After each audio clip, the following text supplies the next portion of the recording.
Live from New Delhi, you're watching DD India Live, India's voice to the world. I'm Siddharth Bharadwaj, coming up in the next 30 minutes.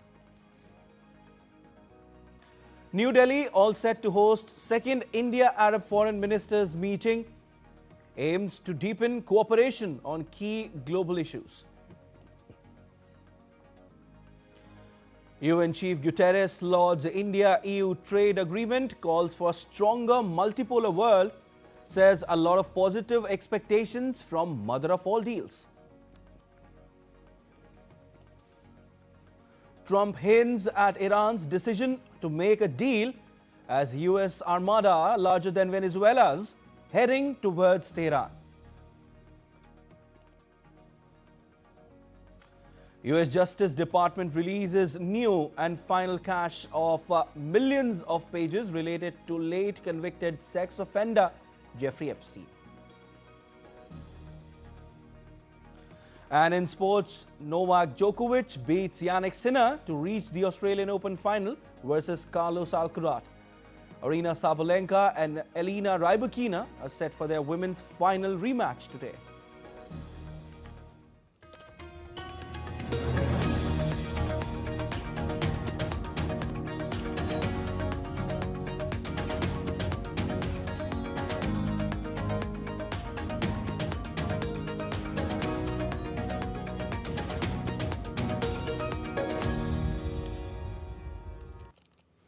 Prime Minister Narendra Modi on Friday held a conversation with acting President of Venezuela, Delcy Rodriguez, during which the two leaders discussed ways to strengthen bilateral ties. The two leaders agreed to further expand and deepen the India-Venezuela partnership in all areas, including trade and investment, energy, digital technology, health, agriculture, and people-to-people ties. Both leaders exchanged views on various regional and global issues of mutual interest and underscored the importance of their close cooperation for the Global South. The two leaders agreed to remain in touch.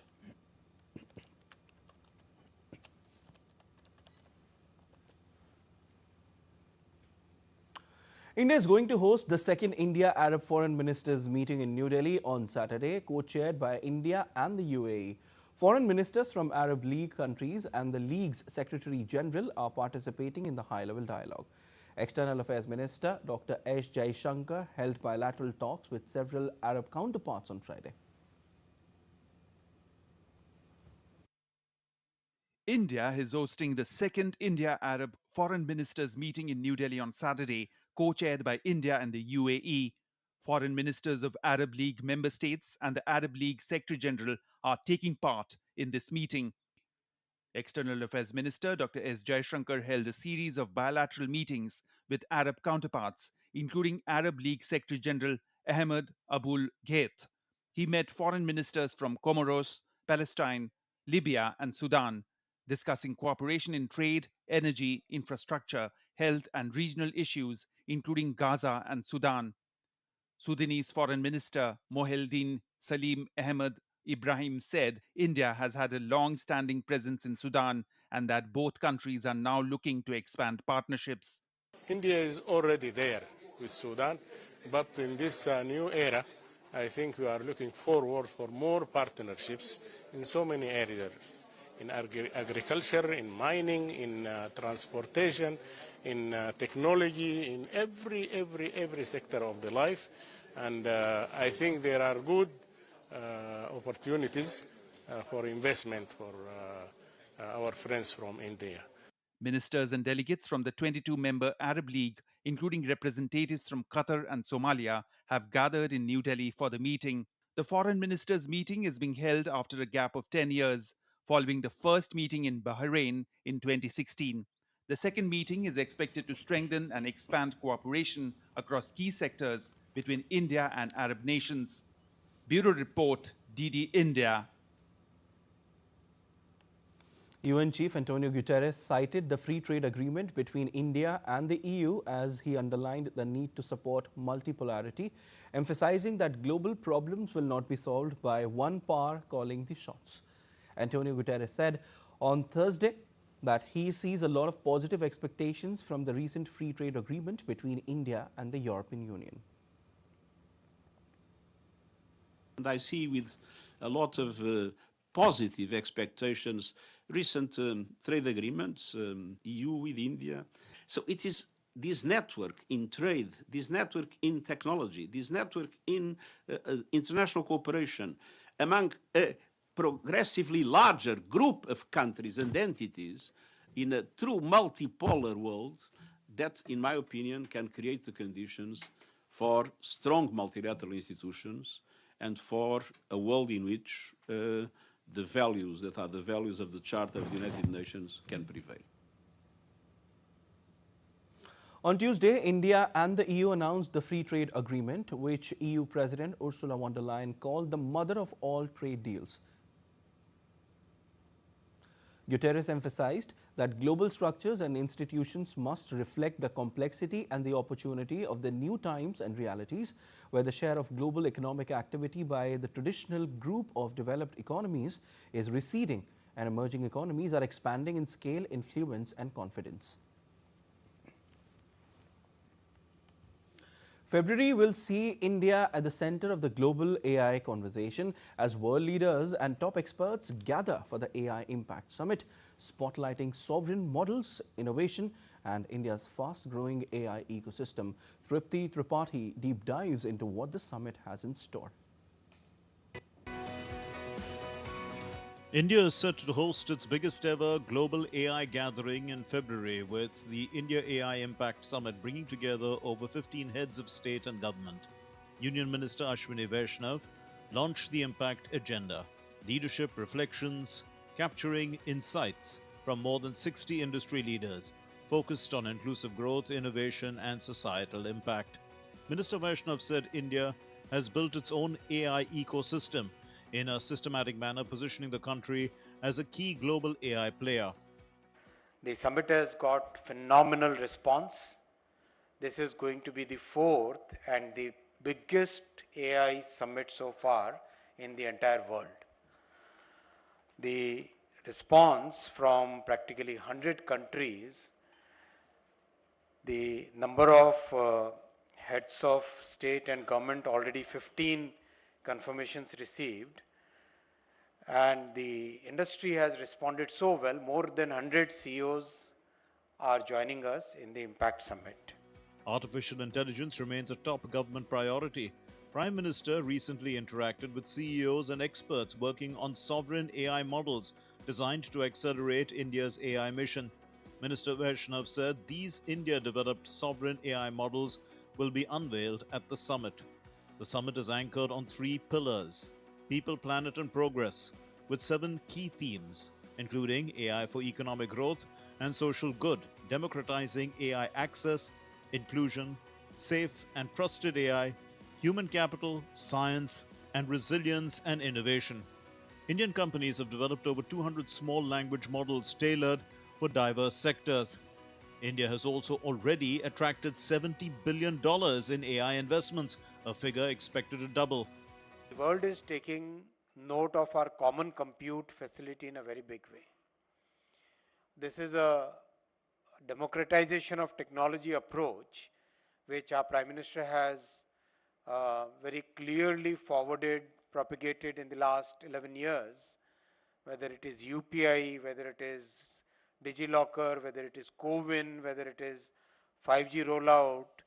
All these programs basically showcase the philosophy of democratization of technology, and the common compute is part of that.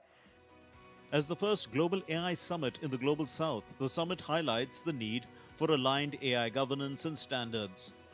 One of the key objectives which we are attempting through the Impact Summit, the very fact that it is hosted in the Global South and will have significant participation from those countries, is important. The other element is, of course, the development of various solutions and applications in India and how they can be offered to the rest of the world. The potential for India to emerge as the capital for AI applications is something that we have spoken of for some time, and that's clearly how we can actually do it. With 500 plus sessions, the summit is expected to catalyze India's AI Mission 2.0 and also examine the impact of artificial intelligence on society at large and ways to use AI for societal good. Tripti Tripathi's report for DD India. Union Railway Minister Ashwini Vaishnav shared details of discussions with France on railway cooperation. In a post on X, Ashwini Vaishnav said opportunities for upskilling railway staff were discussed with France. He noted that India and France share a long history of cooperation in the railway sector. The talks with the French Transport Minister Philippe Tabreau focused on maintenance, cleaning and quality in manufacturing.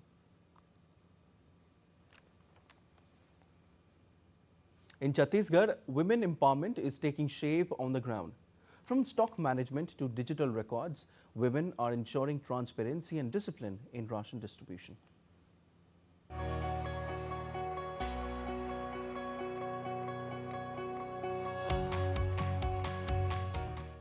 In Chhattisgarh, women empowerment is not just a slogan but a reality on the ground. Sunita Sonkar has been running a PDS shop for the past 4 years. This initiative of the Chhattisgarh government has not only strengthened the public distribution system but has also given a new identity to women's economic self-reliance and social participation. महिलाओं को लखपति बनाने का काम भी सरकार के तरफ से चल रहा है। महतारी दीदी बनाने का काम भी कर रहे हैं, तो हमारी माता बहनों को भी काफी आगे बढ़ाएंगे और यहाँ पर रोजगार धंधा भी ला रहे हैं। From stock management to timely distribution of ration to beneficiaries, women are efficiently handling systems such as ration distribution, EPOS machines, digital records and online entries. PDS shops run by women clearly reflect transparency and discipline. जितनी ration दुकानें यहाँ छत्तीसगढ़ में चल रही लगभग 14,000 दुकानें, उसमें 5,800 से अधिक दुकानें जो है महिला स्व सहायता समूह को दी गई है और इसके माध्यम से महिलाओं जो हैं अपने परिवार का संचालन सुचारू रूप से करने में सक्षम हो रही हैं। तो ये जो है एक नारी सशक्तिकरण की दिशा में उठाया गया ठोस कदम है। हमारे समूह जुड़ने के पहले हम लोग ऐसी बेरोजगारी करते थे।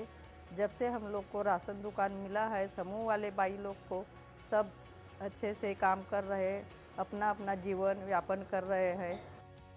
More than 14,000 PDS shops are operational in Chhattisgarh, of which around 41%, over 5,700 PDS shops are run by women.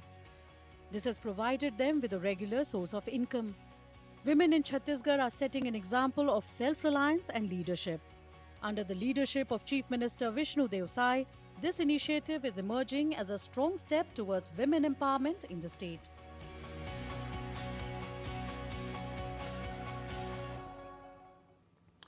On to some weather updates now. Under the influence of two western disturbances in quick succession, light to moderate rainfall and snowfall are expected over the western Himalayan region today. Light to moderate isolated to scattered rain is also likely over adjoining plains of northwest and parts of central India till February 3rd. Minimum temperatures across northwest India are likely to remain steady today, followed by a slight rise and then a fall. Central and western India may see a gradual increase in minimum temperatures with no major change elsewhere. Meanwhile, dense to very dense fog is likely during morning and night hours over parts of Uttar Pradesh. Isolated dense fog is also expected today over Himachal Pradesh, Uttarakhand, Punjab, Haryana, Chandigarh, East Rajasthan, Assam and Meghalaya and Chhattisgarh.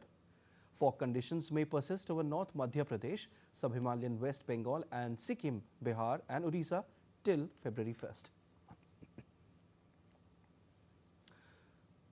Storm Kristin swept across the Iberian Peninsula on January 30th, bringing strong winds and heavy rainfall to Spain and Portugal.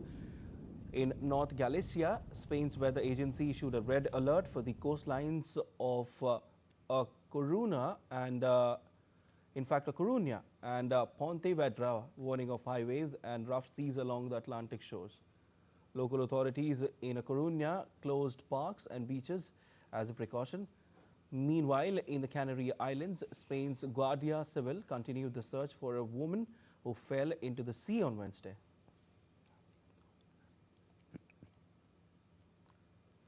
Tunisia's iconic blue and white village of Sidi Bou Said faces landslide threats after record rains. Last week's downpour, the heaviest in over 70 years, killed at least 5 people, with several still missing.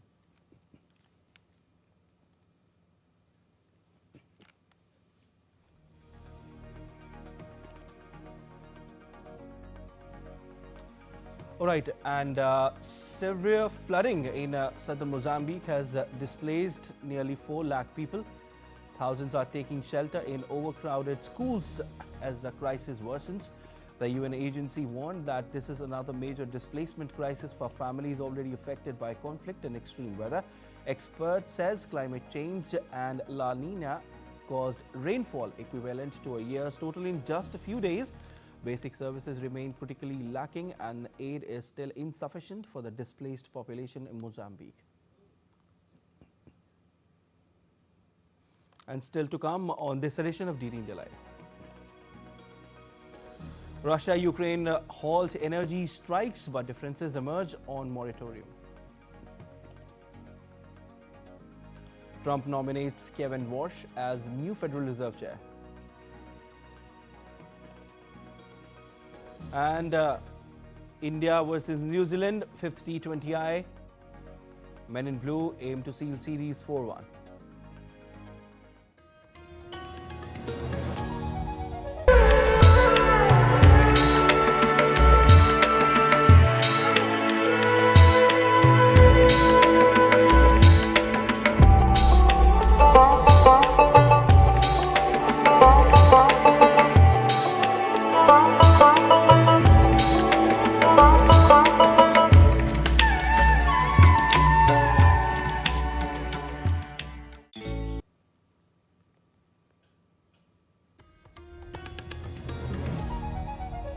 You're watching DD India Live. I am Siddharth Bharadwaj. US President Donald Trump on Friday said that Iran wants to make a deal rather than face American military action, despite Tehran warning that its arsenal of missiles would never be up for discussion.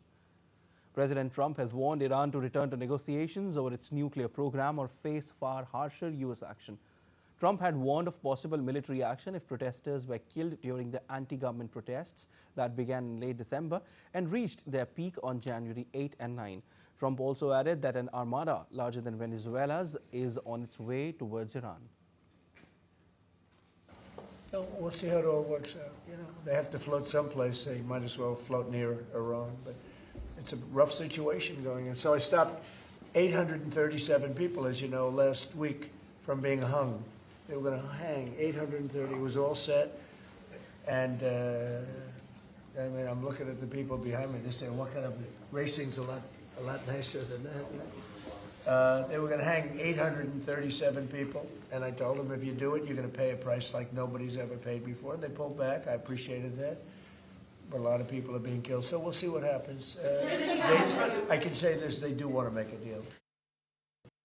We have a large armada, flotilla, you can call it whatever you want, heading toward Iran right now. Even larger than what we had in Venezuela. It's still in front of Venezuela. The Venezuelan situation, the leadership is doing a very good job. We're very happy, and we're getting along very, very well.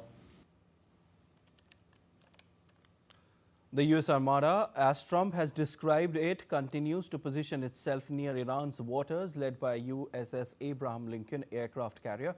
The U.S. Navy destroyer has docked at the Israeli port of Eilat, citing the military as tensions between Washington and Iran escalate. The deployment comes as Trump signaled he was open to talks with Iran, even as Washington dispatched additional military assets to the West Asia.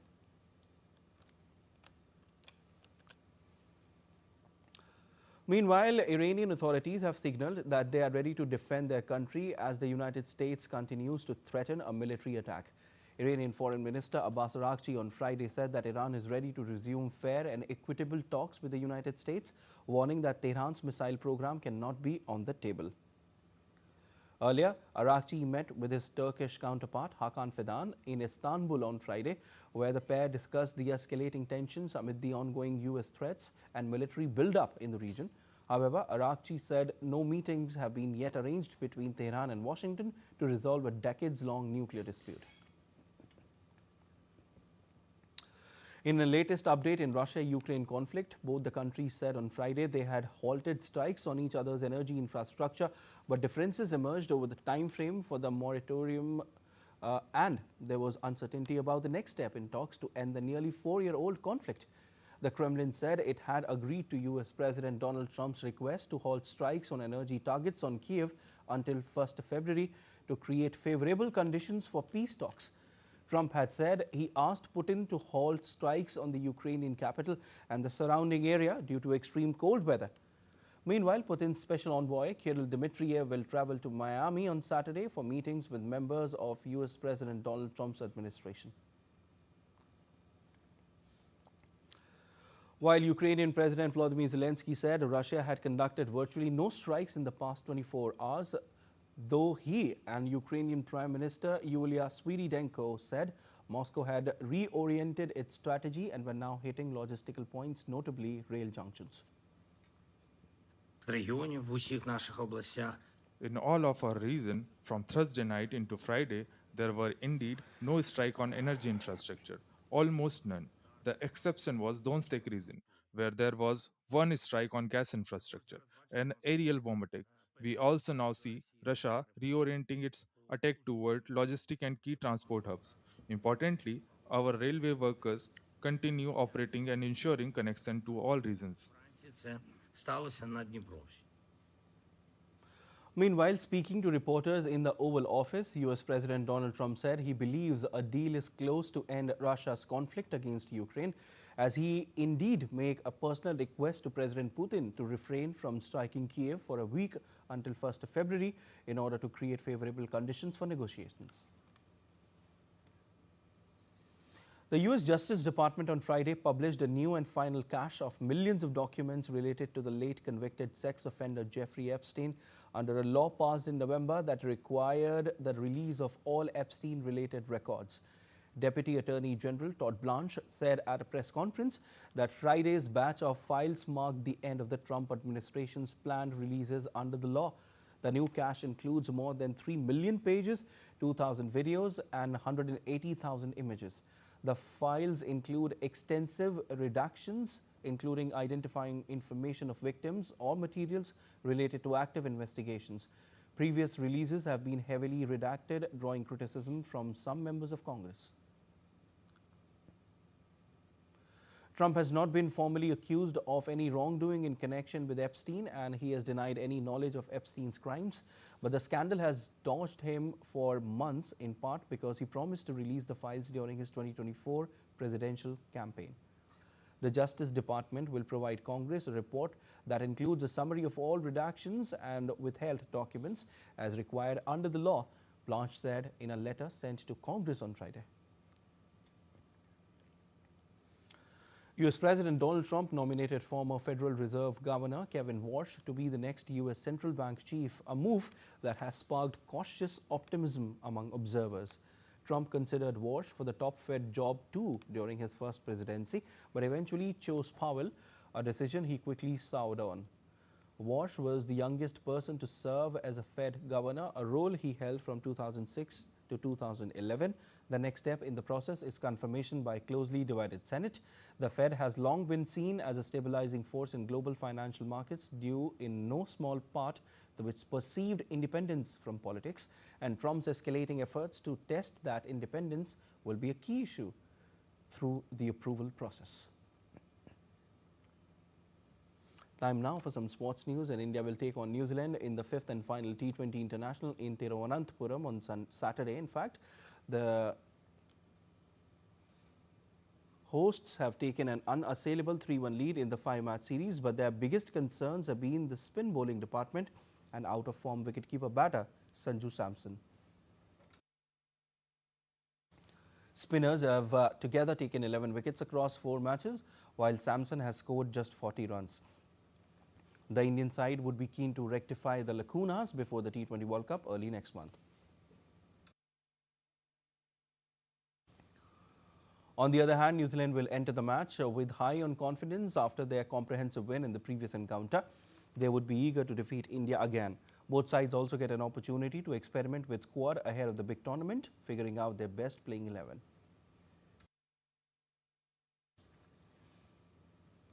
'24-time Grand Slam champion Novak Djokovic is back in Grand Slam final after beating Yannick Sinner in Australian Open 2026 semi-final on Friday. Djokovic edged past the Italian in a 5-set thriller at his favourite Rod Laver Arena in Melbourne. This is the first win for Djokovic over 2-time defending champion Yannick Sinner after losing 5 consecutive matches against him. Sitting at 24 Grand Slam titles, Djokovic would now aim for winning his record-breaking 25th Grand Slam title and 11th Australian Open title on Sunday against Carlos Alcaraz. He is now the oldest player to enter the Australian men's singles final in Open-era history, while Alcaraz is the youngest to reach all Grand Slam finals in the same time period.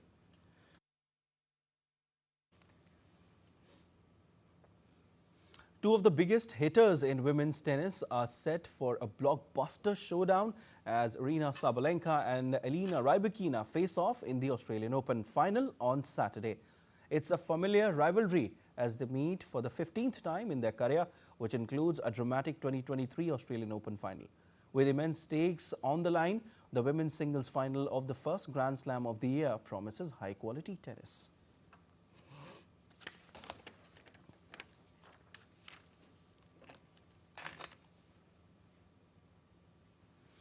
That's all for this edition of DD India Live, but let us know your thoughts on the news of the day. For those on the go, you can get all the latest news and updates from India and across the world on DD India mobile app. The app is available on both Android and iOS platforms, and you can scan the QR code on the screen to download now.